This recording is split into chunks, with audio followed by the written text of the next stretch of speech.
Хай, хүү эцэрлэгт нь хүргэж вэ? За 12 сар гарчлаа. Би ер нь 2024 он гарахад ямар төлөвлөгөө, ямар зорилготой байснаа санахгүй байна. Санахгүй байгаа юм чи ер нь биелээгүй л баг. Өнөө орой нөхөр ажлынхан хүнтэй хамт ирнэ гэсэн. Тэгэд намайг гоё хоол хийгээрэй. Яаж яхаж би өнөөдөр жоохон гадуур ажилтай болохоор орой эртний ирээд хоол хийж амжих нь яах нь вэ? Намайг нөхөр нөгөө орой хүнтэй ирэхэд битгий бичлэг хийгээд байгаа. Үүний бити юу байдалд оруулаад байгаарэ гэсэн би заа. Манай нөхөр нөгөө ер нь шинэ ажилд орсон чинь одоо ер нь технологийн компаниуд ажилд орохоос өмнө тэгэл хөдөлмөрийн гэрээ юм тийм зөндөө гэрээ хийн штэ. Тэгээд тэрэн дээр нууцлалын гэрээгээд бас аюу чанга хийдэг болсон.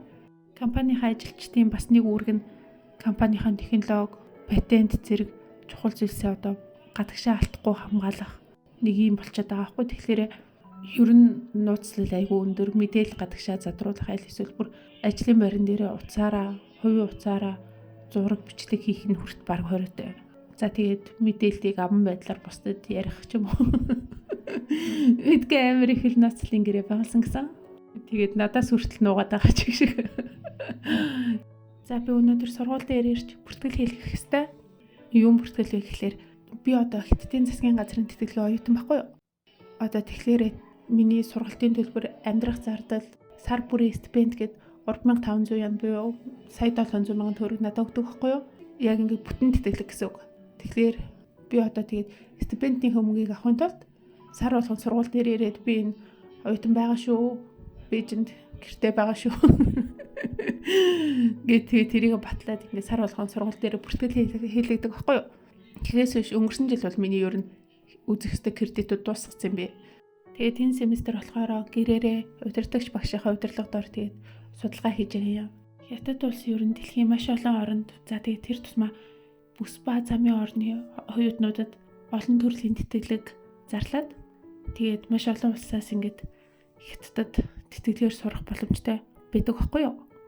Тэгээд Хятадын талаас бол ингээд тэтгэлэг өгөөд оюутнуудыг маш их хэмжээгээр Хятад сургаад байгаа зорилго нь бол тэгэл олон улсын харилцаа, дэлхийн улс орнуудад өөрийн имижийг сайхан харагдуулах, хамтран хөгжих, зөөлөн хүч гэсэн юм олон юм бодлого зорилготой байдаг бахал та. Харин Монгол талаасаа одоо оюутнууд харин үүнийг яаж одоо зөв ашиглах вэ гэдэг нь болохоор зүгээр л бүх боломжийг чинь хангаад өгсөн байхад за ер нь тэтгэлгийгч бай, хувийн зардлаарч бай. Зөвхөн мэрэгжилдээ маш сайн сурах байдаг байхгүй юу? Угаасаа олон тийшээ хуваагдаад байх боломж одоо цаг хугацаанд ч хүний бие махбодод ч тийм боломж бараг байхгүй л те. Одоо жишээ нь хит ингээл нийгмийн идэвх зүтгэл хичээлээс гадуурх ажил гэл ингээд тавлаар яг хичээл мэрэгжилдээ төвлөрөх цаг нь багасна л гэсэн үг шүү дээ. Тэгээд ч юу н тэгэл хичээлээс гадуурх ажил нийгмийн идэвх зүтгэл гэсэн ийм чадвараараа илүү сайн байгаа л тэгэл мэрэгжилдээ нэг яах вэ бол ирээдүйд ажил дээр гарсан ч гэсэн орлогдох боломж амар өндөр шүү дээ. Тэгээд ч угаасаа монголчууд бид нар чам эрхийг сурахаар бэрхийг сур гэдэг дээ. Тийм болохоор тэр тусмаа тэтгэлгийн оюутнууд л одоо тухайн оюутныг Монгол болохоор нь л ингээл хоёр улсын харилцааны шугамар Хятад хүүхдүүдэд ч өгдөггүй боломжийг засгийн газраас нь олгоод эсвэл Хятадын ямар нэгэн сургууль, күнз, бүс ба зам гэл бүр олон төрлийн тэтгэлгээс ингээл олгоод бүх боломжоор нь хангаал ингээд сургаж байгаа энэ тохиолдолд мэрэгчлээ маш сайн сураад он сурдаг байх нь эргүүлээд одоо эх орондоо хийж өгч буй одоо ингээд анхны алхам нь болчихж байгаа байхгүй юу? Тэгээд бас Хятадын энэ гадаад оюутнуудад тэтгэлэг олгож буй, дамжуулж буй энэ байгууллагууд хяналт бас аягүй султай. Одоо энэ ч юм их хвчлэн сургуулаар л ерөнхийдөө шийдэгдэн л дээ.